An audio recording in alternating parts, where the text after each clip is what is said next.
Welcome into Sports Talk at the stadium. Phil Kornblut at Death Valley at Clemson following the Tigers' stunning loss to Pittsburgh tonight, 43-42. Let me say that again. Clemson lost to Pittsburgh, 43-42. I know we haven't had to talk about a lot of losses for the Tigers in the last few years covering Clemson. For me, the only other loss was a national championship game, January 11th in Arizona when the Tigers lost to Alabama. In terms of their most recent losses, you have to go back to the 2013 season to find the last time the Tigers lost at home. And, of course, with Deshaun Watson at quarterback, the Tigers' only other loss was when he was injured at Georgia Tech in Atlanta back in 2014. The losing has not come often for this Clemson football team in recent years. That's why this stunning loss stings quite a bit for the Clemson football team for a number of different reasons. First and foremost, it's a game that they could have put away, but they couldn't, and you can't take anything for granted. This was a wild football game from the outset. Pittsburgh showed it meant business on the opening series, going right down the field against Clemson's defense and putting the ball in the end zone. Their quarterback, Nathan Peterman, he was outstanding all day long. The quarterback, James Conner, and what a great story he is, coming off of cancer last year and a bad knee injury that cost him the 2015 season. And he showed that he is an NFL caliber running back against the Tigers, rushing for 132 yards. Pittsburgh met Clemson blow for blow throughout this game. Typically when the Tigers get it going offensively, the other team wilts under the heat of the Clemson offense, and the Tigers, they brought the heat in Deshaun Watson and their passing game today. They gave up on the running game very early. Now, you had to know that Pittsburgh, with the 126th ranked passing defense in the country, was going to give up passing yards, and Clemson went after that secondary on almost every play. They basically forgot about Wayne Gallman and anybody else in the running game.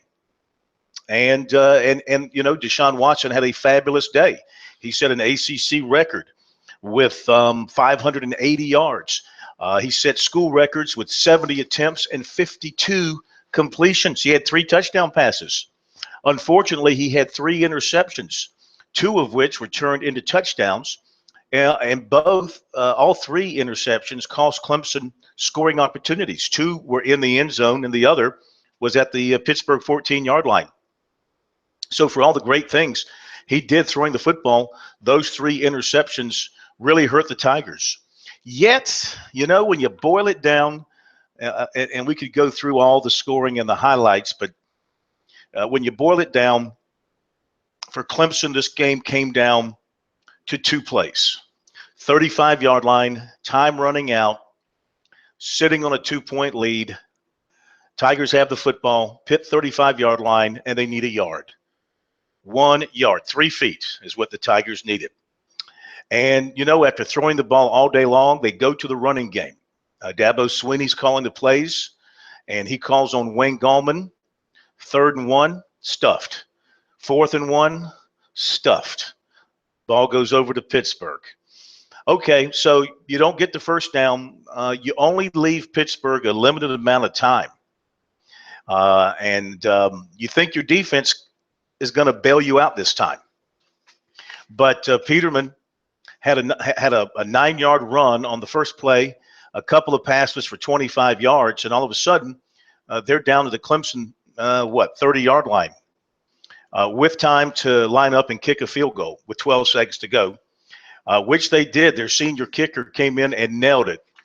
There would be no escape this time for the Tigers, as they did against NC State. I mean, that was truly an escape because the kicker missed a field goal that would have won it for NC State. The Tigers, they earned their other close wins by making plays. Today they didn't make plays, and they could not count on the opponent to hand them the win. So they suffer a loss. A lot of long winning streaks go by the board. A lot of heads hanging from Clemson fans as they filed out of Death Valley on senior day. They also honored, of course, their 4 outstanding juniors. And what games did Mike Williams and Artavis Scott have? Williams had 15 catches.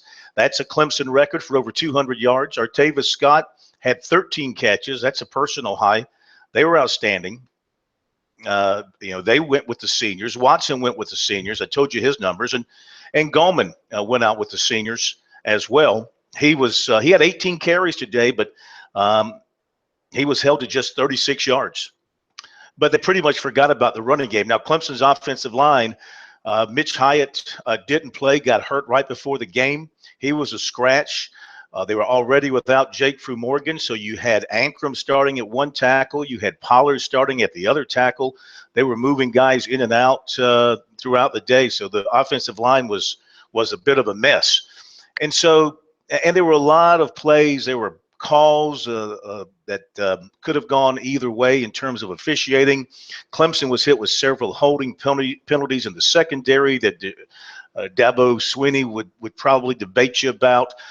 There was another personal foul called on Ben Boulware that was very questionable for what they said was a late hit. Clemson thought it was just a regular tackle. You can debate that all you want. But the thing is that, as good a team as Clemson is, and as strong as their offense is, they made the plays today that go against you in terms of the penalties and the turnovers, and they didn't make the plays that help you win these close ball games, and Pitt did. Here's the good news, okay? Here's the good news for Clemson. They're still in it. They're still alive for the ACC and for the playoffs. Beat Wake Forest next week in Winston-Salem, they're going to win the division. And they're going to go to Orlando and play for the ACC championship. Beat South Carolina the next week, you're going to finish 11-1. Now, the committee, how are they going to look at this coming up on Tuesday night? How far are they going to drop Clemson? Definitely out of the top 4. Will they fall below 6? Will they move Louisville ahead? Can you move Louisville ahead of Clemson, even though Clemson won the head-to-head? You are penalized for losing. That's part of the deal when it comes to losing. The question is how much is Clemson going to be penalized?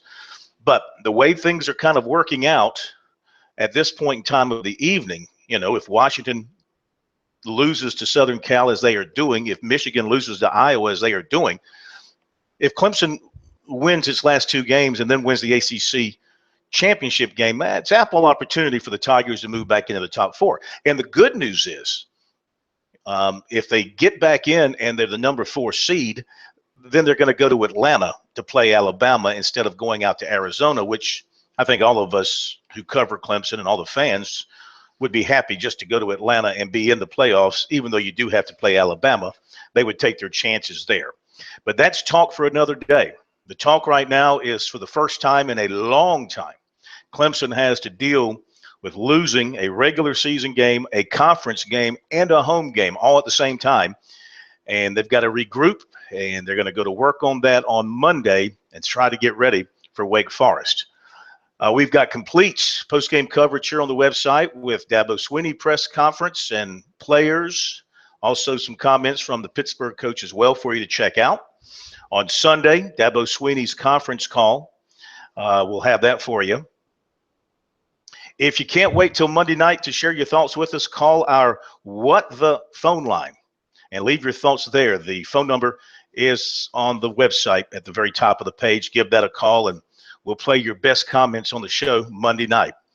But that will do it for now from here at Death Valley. Clemson goes down to Pittsburgh in a thriller, one of the big upsets of the year in college football. Pittsburgh beating the Tigers on a field goal in the final seconds. That'll do it. Sports Talk at the stadium from Death Valley.